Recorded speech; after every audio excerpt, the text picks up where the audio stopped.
ابو كربلاء، حطيت بطيز امك الاغبياء، حطيت بطيز امك انا على ابوك لابو الصحراء، حطيت العار بطيز امك يا ابوك لابو اثرياء، حطيت العار بطيز امك انا على ابوك لابو الاولياء. دشوا لك كابوس كابوس، شو اسم المسلسل التركي كابوس؟ بطيز امك انا على ابوك لابو ليش امك لابو ليش امك لابو احمد، حطيت العار بطيز امك انا على ابوك لابو المضمد، حطيت العار بطيز امك انا على ابوك لابو ليش امك لابو محمد، حطيت العار بطيز امك انا على ابوك لابو ليش امك لابو الصامد. دشوا لك كابوس كابوس كابوس، شو اسم المسلسل هذا والله التركي؟ هو شو اسم هذا؟ حتى البنات خاف نقول اني نحل مسلسل تركي جديد. الحلقه الاخيره مال كفوش ابن الموصل وتفليش تحطيم، يعني الموصل ب 2014، يعني ايش يعني قصدك؟ ذكرهم بالدواعش.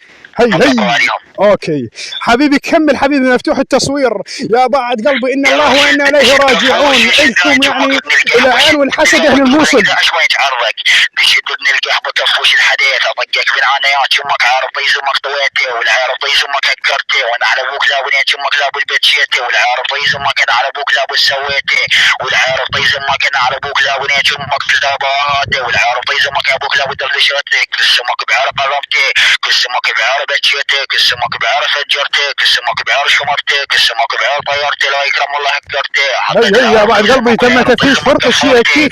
طيز ابن طيز هذا كفوش على كابوس الحلاوي يا بعد قلبي. سختك بعرق ابوك لابو ليستيك السمك